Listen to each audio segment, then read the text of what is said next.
நெல்லை மாவட்டத்தில் நடைபெற்ற பாஜக பூத் கமிட்டி மாநாட்டில் மத்திய உள்துறை அமைச்சர் அமித் ஷா திமுக ஆட்சியை கடுமையாக விமர்சித்து முதல்வர் ஸ்டாலினின் ஒரே நோக்கம் தனது மகன் உதயநிதியை முதல்வராக்குவது என்று குற்றம் சாட்டினார்.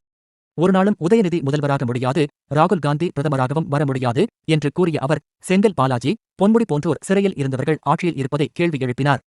மேலும் 130வது அரசியல் சட்ட திருத்த மசோதாவை எதிர்ப்பதற்கு ஸ்டாலினுக்கு தகுதி இல்லை என்றும், திமுகவை இந்தியாவிலேயே மிகப்பெரிய ஊழல் கட்சி எனவும் விமர்சித்தார். அமித் ஷாவின் இந்த கருத்துக்களுக்கு திமுக எம்பி ராசா கடுமையான பதிலடி கொடுத்துள்ளார். அதில், வாக்கு திருட்டு போல திருக்குறளை வைத்து தமிழர் ஓட்டுகளை திருட முடியாது.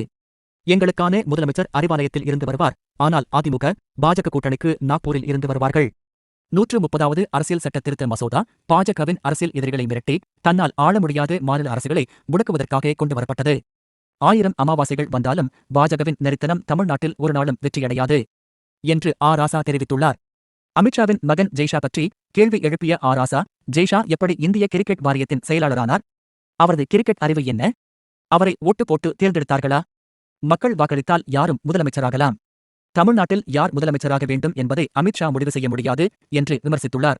மேலும், அமித்ஷாவின் மிரட்டல் உருட்டல்களுக்கு அஞ்சி நடுங்க, இது தொடை நடுங்கி பழனிசாமி ஆட்சி அல்ல என்று கூறி திமுகவின் ஆட்சி மக்கள் ஆதரவுடன் உறுதியாக உள்ளதாகவும், பாஜகவின் அரசியல் உத்திகளுக்கு தமிழ்நாடு அடிபணியாது என்றும் ராசா கூறியுள்ளார்.